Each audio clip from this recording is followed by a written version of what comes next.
Mowgli کا نام سنتے ہی ہم سب کے دماغ میں بچپن کی یادیں تازہ ہو جاتی ہیں۔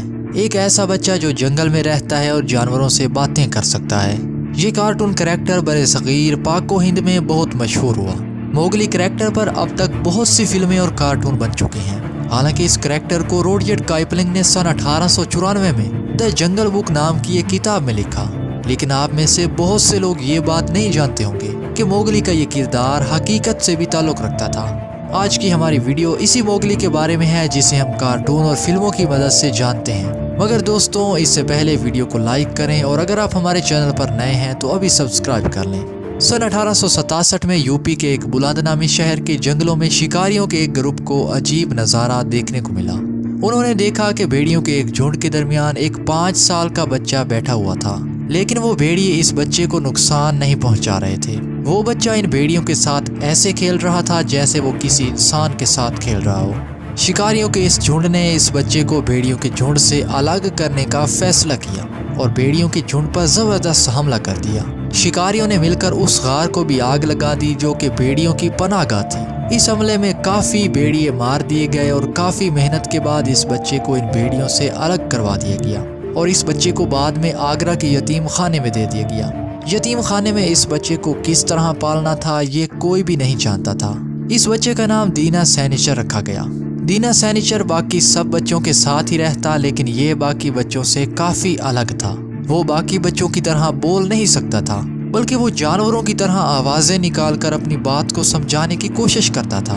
وہ اپنے دونوں ہاتھوں اور پیروں کی مدد سے 4 ٹانگوں والے جانور کی طرح ہی چلا پھرا کرتا تھا، اور یہ بچہ زمین پر گرے پانی کو اپنی زبان کی مدد سے چاٹ چاٹ کر پیا کرتا تھا۔ یہ بچہ صرف کچا گوشت اور مچھلی ہی کھایا کرتا تھا۔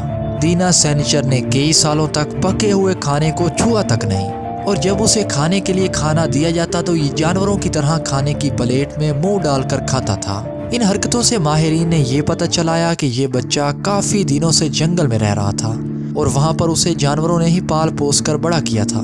لوگوں نے اسے انسانوں کی طرح برتاؤ کروانے کی بھرپور کوششیں کی، مگر انہیں کچھ خاص کامیابی نہیں مل رہی تھی۔ ہاں، صرف اتنی کامیابی ضرور ملی کہ سالوں کی کوششوں کے بعد دینا پکا ہوا کھانا کھانا سیکھ چکا تھا، لیکن کھانے سے پہلے کسی جانور کی طرح کھانے کو سونگھنے کی عادت کو یہ لوگ کبھی بھی نہیں بدل سکے۔ اس کے علاوہ لاکھ کوششوں کے باوجود دینا کبھی بھی بولنا نہیں سیکھ سکا۔ وہ ہمیشہ جانوروں کی طرح آوازیں نکالا کرتا اور وہ انہی آوازوں کی مدد سے لوگوں کو اپنی بات سمجھانے کی کوشش کیا کرتا تھا۔ دینا تقریباً 12 سال کی عمر تک پہنچنے تک کپڑے پہننا اور 2 پیروں پر چلنا تو سیکھ گیا، لیکن وہ تب بھی سوتے وقت بھیڑیوں کی طرح ہی سویا کرتا تھا۔ اپنی چھوٹی سی زندگی میں دینا بہت ہی کم انسانی معاشرے اور چال چلن کے طریقے سیکھ پایا، اور ہزاروں طرح کی کوشش کے باوجود وہ اپنی جنگلی زندگی کو بدلنے میں ناکام رہا۔ جیسے کہ اس نے جیتے جی اپنی زندگی میں کسی کو بھی اپنا دوست نہیں بنایا، بلکہ اسی یتیم خانے میں رہنے والے ایک کتے کے ساتھ اس کی کافی دوستی تھی۔ وہ دن بھر اسی کتے کے ساتھ رہنا اور کھیلنا پسند کرتا تھا، مگر انسانوں کے ساتھ رہتے رہتے کچھ انسانی عادات بھی اس کا مقدر بنی، جیسے کہ سگریٹ نوشی۔ وہ سگریٹ نوشی کا اس حد تک عادی بن چکا تھا کہ صرف 35 سال کی عمر میں ہی اس کی موت واقع ہو گئی۔ مگر اپنے جانے کے بعد دینا ہمارے لیے کچھ سوال چھوڑ گیا، جیسے آخر ایک چھوٹا سا بچہ ان بھیڑیوں تک کیسے پہنچا، اور کیسے ایک بھیڑیے کے جھنڈ نے ایک چھوٹے سے بچے کو پروان چڑھایا۔ آپ میں سے کتنے لوگ اس سے پہلے اس کہانی کو جانتے تھے؟ اس بارے میں اپنی رائے ہمیں ضرور دیں۔ اگر ویڈیو پسند آئے تو لائک کریں، اور اگر آپ ہمارے چینل پر نئے ہیں تو ابھی سبسکرائب کریں۔ انشاءاللہ جلد ہی کسی ایسی ہی نئی ویڈیو کے ساتھ حاضر ہوں گے۔ تب تک کے لیے اللہ حافظ۔